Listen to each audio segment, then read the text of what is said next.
Hey, I'm Bobby Lane and I'm on BassResource.com today, and I'm going to answer your questions.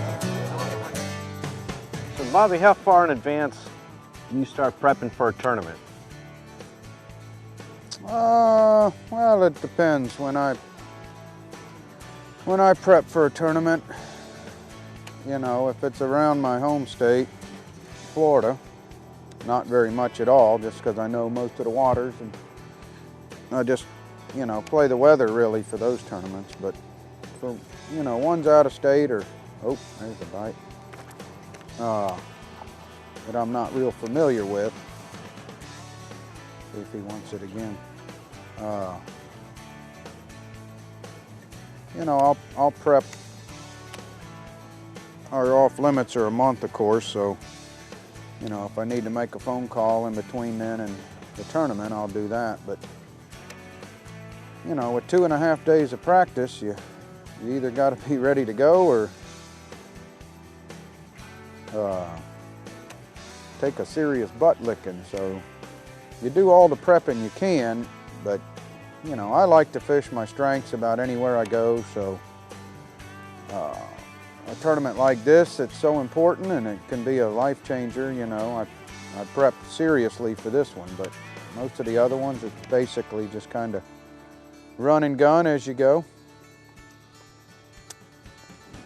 What kind of things do you do to prep for a tournament?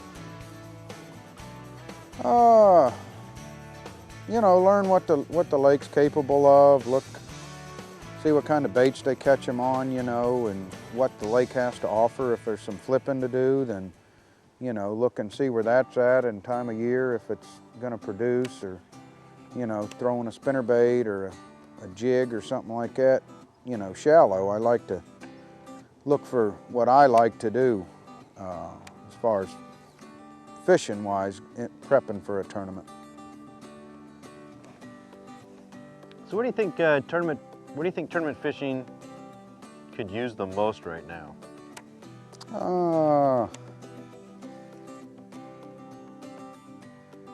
Probably just a good game plan for the future. You know, keep the youth involved for sure. You know, make sure that they're taken care of, and, you know, a set of rules for the major tournaments that's stuck, you know, written in stone, where there's none of this crap you hear of, oh yeah, this or that, and the guy gets let off, or, oh well, they didn't do nothing. You know, people get tired of hearing that, and it's not good for our sport when stuff like that happens. So a set of rules being number one, and, you know, number two, just Enforcing them, but with the, you know, we have to keep the youth alive also, or this sport will never go anywhere. Well, what would you say is your least favorite technique? You know, after winning Kentucky Lake 2 years ago, I don't think I have a least favorite technique anymore. I enjoy everything about fishing, and the more I learn about something that I don't like to do, the more I get confidence in it. So the Bassmasters of Lead have made me a well-rounded fisherman. It used to be anything with a spinning rod, but actually I enjoy fishing with a spinning rod when need be now. So you actually do own a spinning rod then? I own a whole pile of them. Berkeley actually came out with some new spinning reel premieres this year, spinning reels, and they are outstanding reels. And yeah, I enjoy it. You know, I'm not a great smallmouth fisherman at all, but the more I do it, the more I enjoy it. It's all fun to me anymore. You know, Florida anglers such as yourself are known for being really good at flipping and pitching. But if you had one area of weakness, what would you say it would be? And what body of water might that apply on?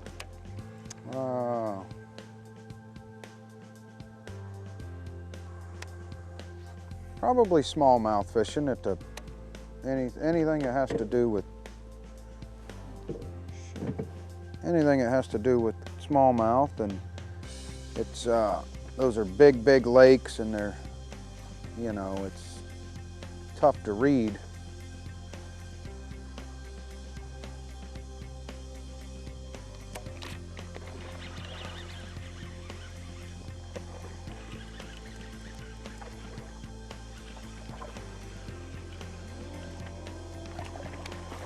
Nice old Louisiana bass.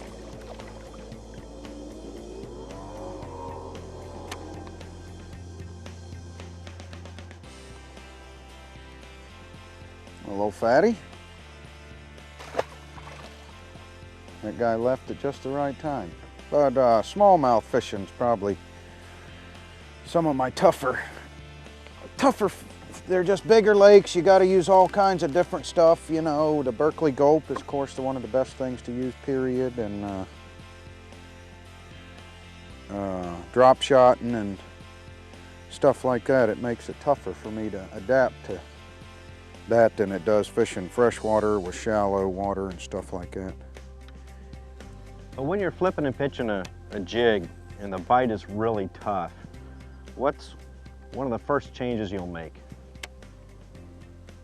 Either a smaller jig, or I'll go to a creature bait, or I'll take, you know, love to flip braid all the time. I'll switch from braid and go to a fluorocarbon or a mono and see if that makes a difference, or just totally get away from the jig and throw a shaky head or something like that. Just to try to find out what the fish are doing and where they're at, and then proceed to go back through with a jig and maybe try to soak up the bigger ones. When do you start playing with color or weight size? You know, when my practice is just pathetic and, you know, the tournament starts in a day and I ain't got nothing to go to, it's time to make a change. So what do you do to be more stealthy in regards to your trolling motor? Power poles probably are the most important thing. I mean, I'm not a guy that doesn't really care about being super quiet. But when I get in an area, I'll drop my power poles a lot more than I will and use my trolling or my power poles to slow me down or start up, something like that, you know, instead of power pole, run the trolling motor on high and drift to an area and kind of let my power poles work from there. What are the costs for fishing the Elite Series? I mean, what do you got to budget up front? Personally, I think you need about $85,000 just to pay your entries and survive your first year of the Elite Series, to come out of it with or without checks, just to say you did it. So that's where sponsors really come into play then? Yeah, if you don't have sponsors, I mean, guys do it on their own, and some of them do all right at it, but you know, some of these guys that are fresh out of the mix, you know, they come in and be an elite angler, and before they know it, they're 40, 50,000 in debt, and it makes for a tough year. Here's a good question from one of our forum members. As a Florida fisherman who's known for shallow fishing, grassy water, where'd your confidence come from to fish the deep waters in Kentucky Lake for your win? Well, that goes back to, you get tired of taking your butt kickings, you know. I've been there, well, I've had a win on Kentucky Lake, but that's the only check I've cashed out of 4 tournaments fished there, or 5 maybe. So, you know, it's one of them where I think I was pretty decent in the points that year. I wasn't really out of the Classic by no means. I was, I think, up around the top 15 or something, so I gave it a shot, you know. I got off my old way of fishing and went offshore and tried it, and it worked, you know. That's the first time it's worked like that for me, but I did it this year again and did all right the first day, and just never found enough to go to the next couple of days.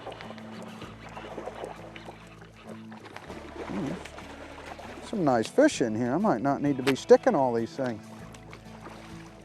Oh! That's probably a 4-pounder, wouldn't you think? Yeah.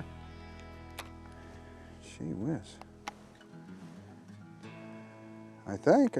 Probably close, ain't it? Look at the belly on it. Yeah, isn't that a beauty? Well, glad I ain't got to be fishing deep here.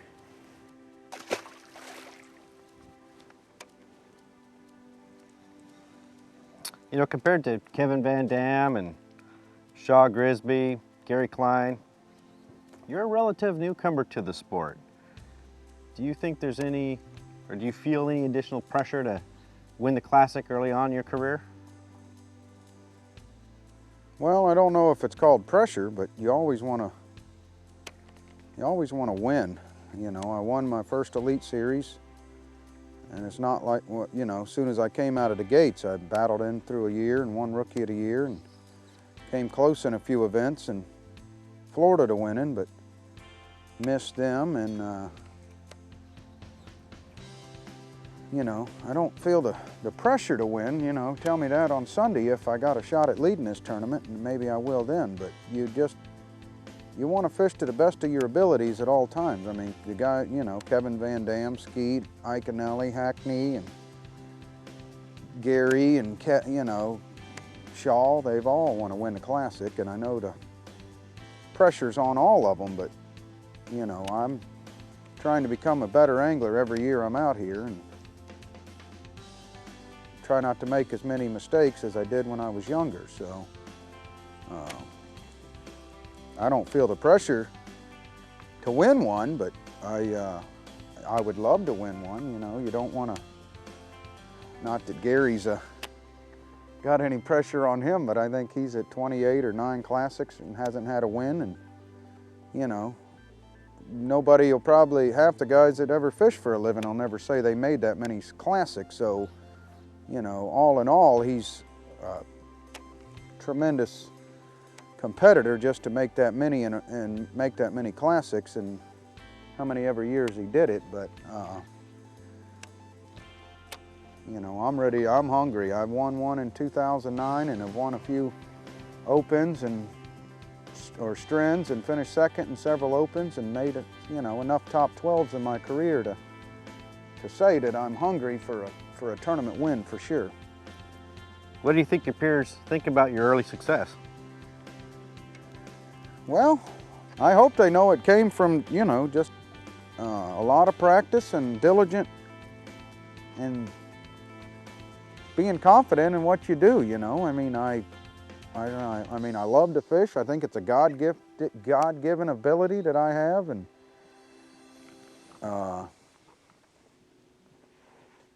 you know, I'm trying to make the best of it. I had food poisoning the past 2 days in a row, so it's an honor actually just to be out here today and competing in the there's one there, in the practice days, instead of laying up in the bed like I've been doing for 2 days straight. So, you know, I just love to do it, and when you have a bad tournament, you learn from your mistakes. I think that's probably one of the best. If you have a bad tournament and you leave it knowing you didn't do anything different, then you need to get your butt back out on the water and figure out, so next time you come, you'll have a better idea of what's going to happen when you get there, because these guys are relentless. They'll pound on you and pound on you. They don't care. They're out to get your money just like I'm out to get theirs. Well, if you're in a tournament and on that first day you don't do very well, how do you get your head back in the game? Well, I'm a different type like that. I'll take just a total flip-flop.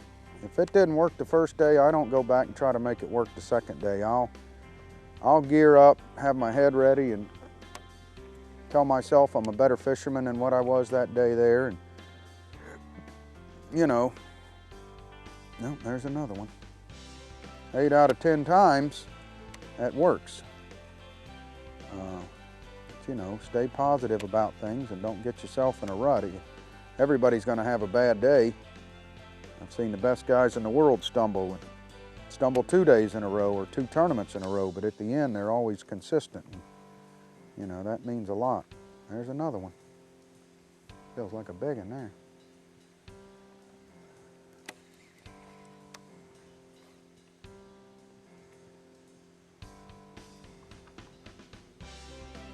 There's another one. How can you resist the urge to hook up on them? Well, I done seen 2 of them, you know. You don't want to catch those kind of fish in practice. You want to catch them in the tournament.